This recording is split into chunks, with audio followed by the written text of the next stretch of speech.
Welcome back to another episode of It's in the Details. As always, hit the buttons, tell a friend to tell a friend if you're enjoying the show. I understand what I'm about to say is going to sound crazy, considering either last week or 2 weeks ago I talked about figure skating.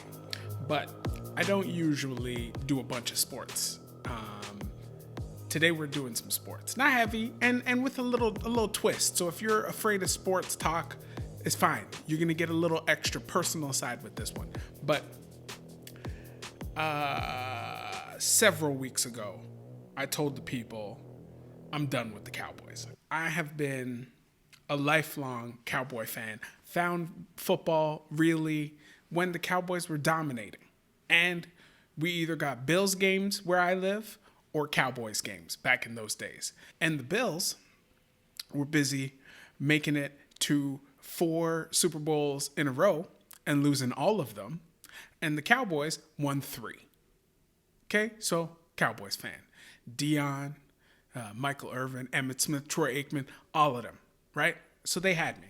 And for the next few decades almost, I've been a Cowboy fan, right? And this year, before the season started, I said, enough is enough. Enough is enough. It's funny because in a week or so, you're going to hear me on another episode talking about how much I enjoy excellence, right? I love watching and being around excellent things. The Cowboys, they've been excellent at making money. They've been excellent at staying relevant and in the media's embracing arms.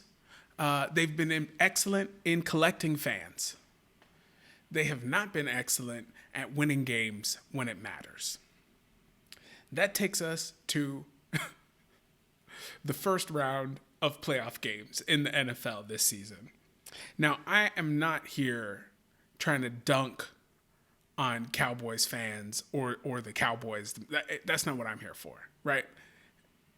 If you're a Cowboys fan, you saw what they did. You saw what happened, and you've been seeing it, right? This is just a fact. You know what it is, right? You don't need me to dunk on you. If you're a actual Cowboy player, you're not watching this. You don't care. And really, I'm not trying to hurt your feelings either. But they're not excellent. Okay? And further than that, they're not excellent, and they are extremely talented, which is even more frustrating. Because you look at the talent they have on the team, skill-wise, physicality, all of those things. They got the pieces. But they're not smart. It's not a smart organization. It doesn't feel like they take care of all of the little things. And I have a prime example for you. Last year, Tom Brady finally left the Patriots after winning a gazillion championships, a gazillion individual trophies, a bunch of money, supermodel wife, 2 little cute kids, a bunch of people that love him. He said, I'm out of here. I got to go do some stuff of my own in Tampa Bay. And about week 2 or 3 of his season in Tampa Bay, one of his offensive linemen got a penalty before the play started. Okay? These penalties are usually 5 yards. You could get a penalty as an offensive lineman during the play that could cost your team 10 yards. These penalties are not good for any team. They're not good for excellent teams.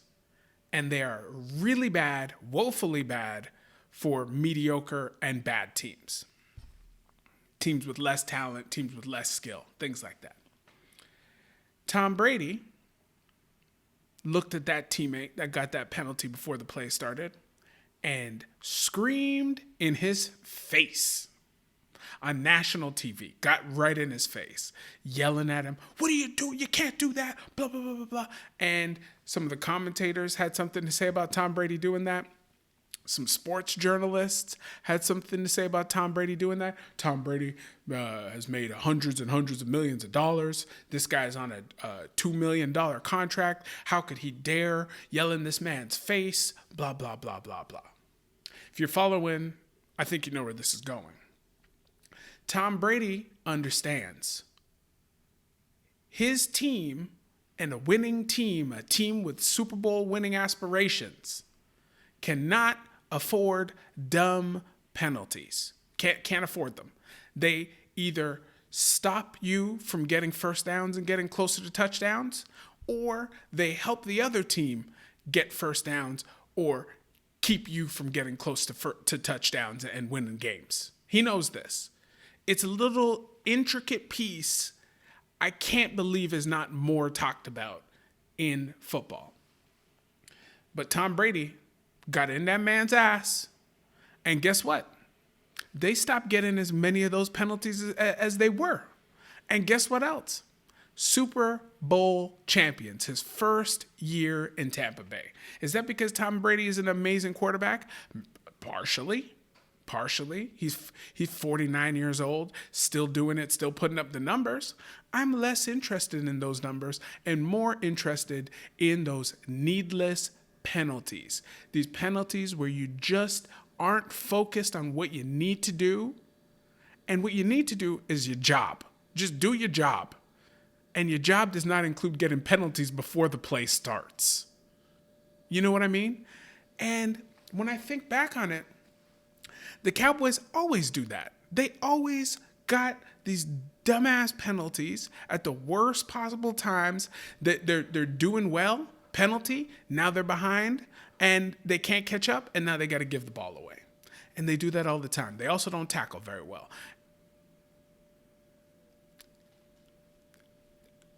It happened again. This is what any Cowboys fans watching this know. This last game, it happened again. They had 8 penalties that either took away a first down from them or gave a first down to the other team. And they had 14 penalties in total. Just people talk about the last play and stuff like that and some of the decision making by the coaches. Yeah. I agree those were bad too. But the things that hurt yourself before plays start, you can't afford it. Because the Cowboys are not an excellent team. They're a mediocre team. And as I said off the top, mediocre teams cannot handle those dumbass penalties. They can't. They can't win. They can't win. If you're a football fan and you're watching the rest of these playoffs, watch. Some teams might still get some of these penalties. Ask yourself, does it matter that they got those penalties because they can just pick up 30 or 40 yards whenever they want? And the teams that don't win, pay attention to how many dumbass penalties they're picking up when the play isn't even happening yet.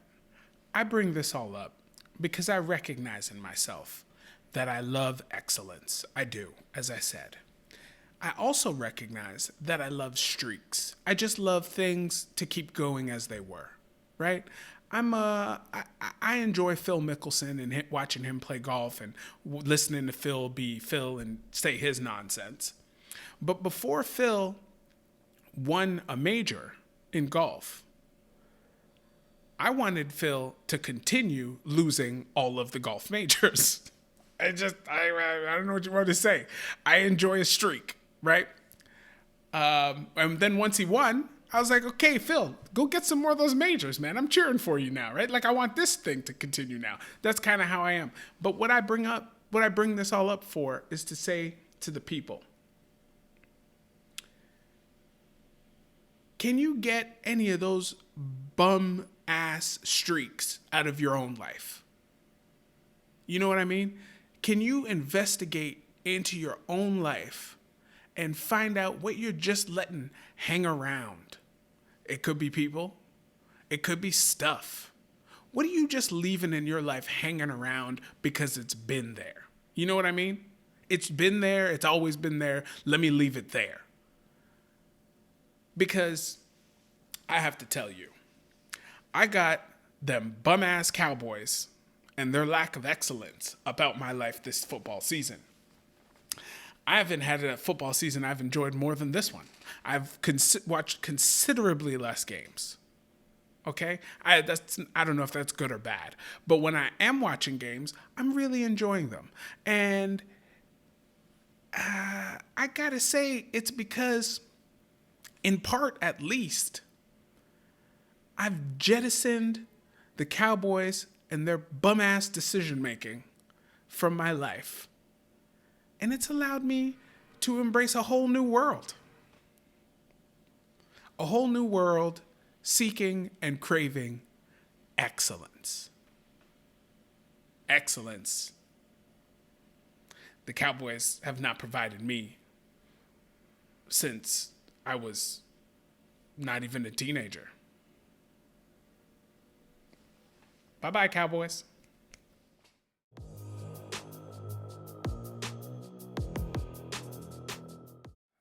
Tennis is back, y'all. Tennis is back. And tennis is a sport that doesn't really ever go away. It takes a couple weeks off. But January is the Australian Open. And then we move from there, right? And there's so much was going on leading into the Australian Open. Novak Djokovic.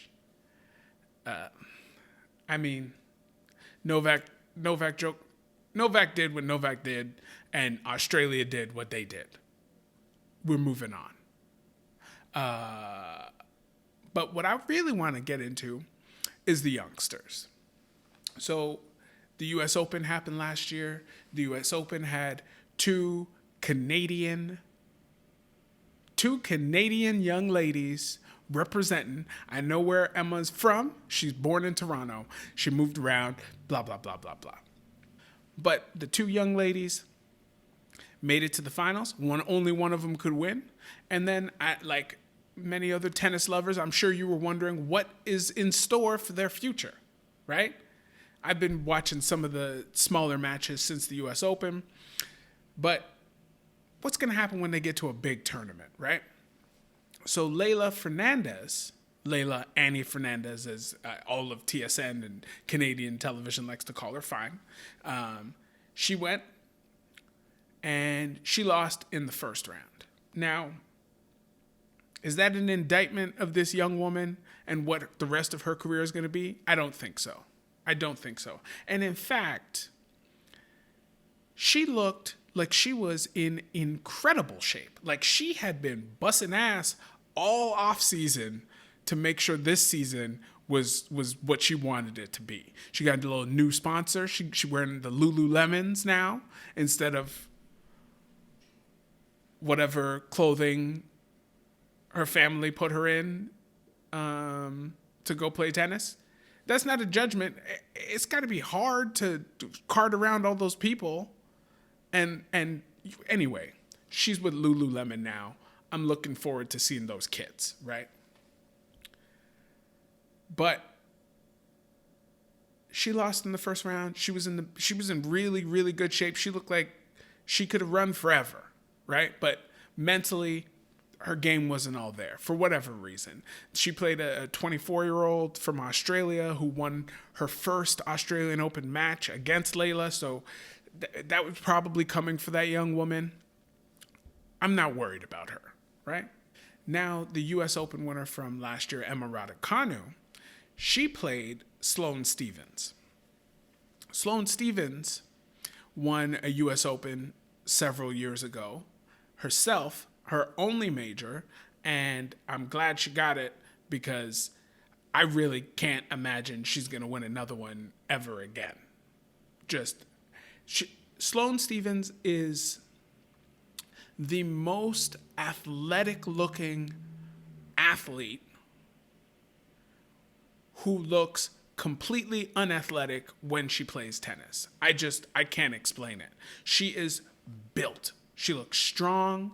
She looks ready to go. She just looks so stiff. I just can't trust her game, and I want to so badly. I really do. But if memory serves, I think Sloane collected that U.S. Open check and was essentially saying, well, that was good. I'm done now. She's clearly not training like it, but I think the sentiment, the paraphrasing was, I got this money. You know what I mean? She was like, I got these millies. I don't think she knew how many millies were going to be on that check. And when she got it, she was like, ooh, I bet if you YouTube it, check it out, you could find her reaction to seeing all the dollar signs on that check that she did not expect. But we're not talking about Sloane Stephens. Sloane Stephens got her ass bust by 19-year-old Emma Raducano in the first round of the Australian Open. And I'm looking at Emma while she's playing. She, again, smart, charming, intelligent. She seems just quick-witted. She's ready to go. She's ready for the media, and all the media is going to bring to her. She seems that way. Who knows? Look at Naomi. Who knows? We don't know, right? But when I'm looking at Emma, I go, okay, she's 19. She's won a championship already. Sponsors are all over. Everybody's all over her. I go, I'm looking at the future. I'm looking at the future. And not just the future of tennis. You know what I mean?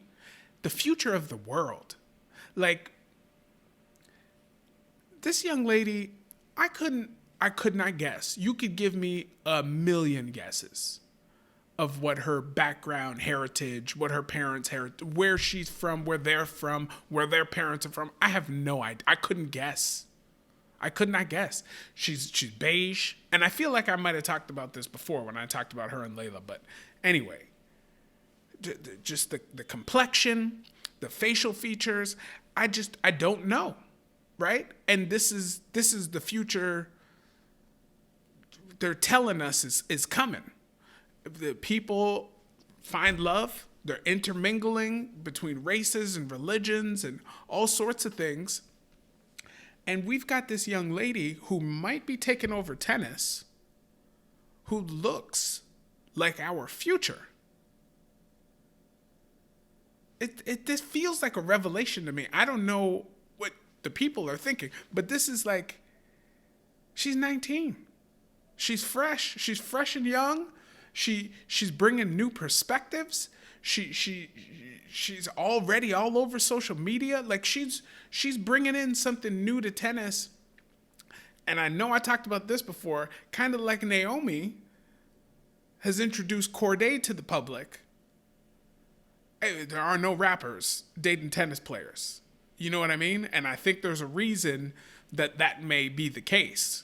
But with this infusion of fresh new tennis players who don't look like tennis players we've ever seen before, decades ago, the future is bright.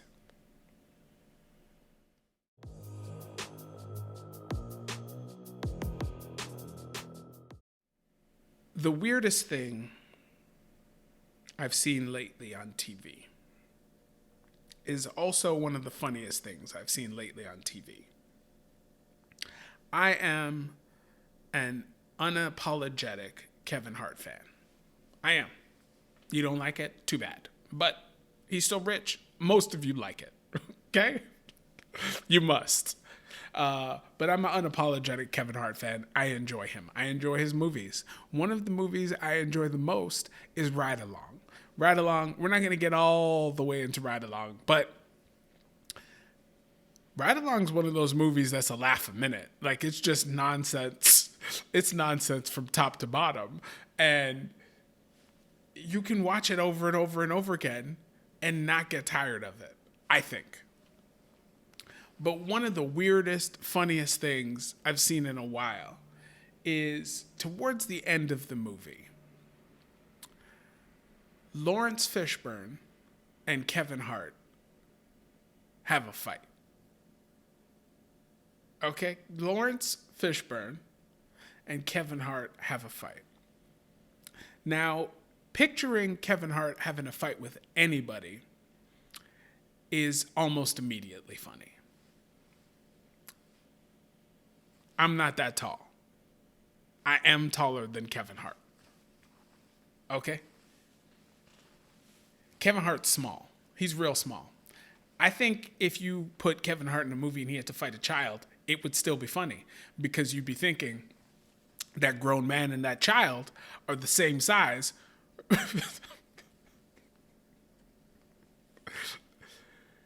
Even though they're the same size, we should not let this grown man fight this child. You know what I mean? Like, it would be funny if you let Kevin Hart fight a man his size.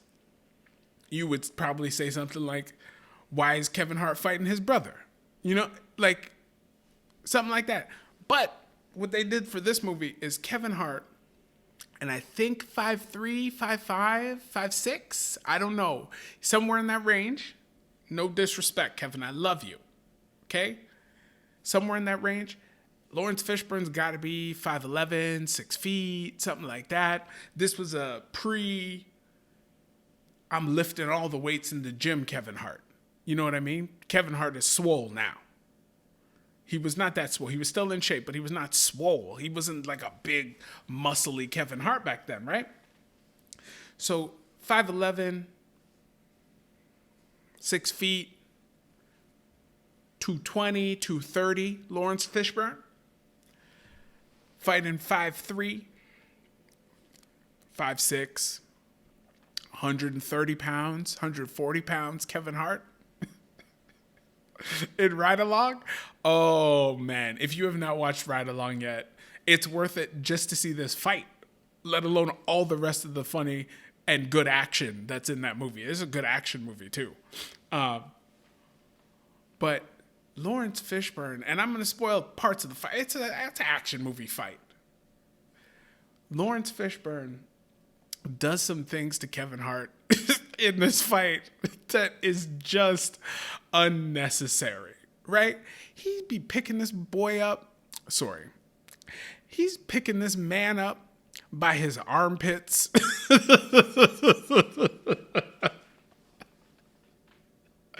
Like a parent picking up a toddler and just throwing him into the wall and knocking shelves off the wall. Oh my God. I think he chokeslammed him. He slammed this man through a table, a little wooden coffee table, and the table exploded. Just everything, man. It is hilarious. And I think I'm doing it some justice, but when you see the physical disparity of these two men fighting each other, oh my goodness, it's so funny. And everything about Lawrence Fishburne is so big in this fight. Shoulders are wide, his hands are massive, his head looks huge. He doesn't have a neck, which somehow, when you compress someone's neck into their shoulders, it makes all of this region look bigger.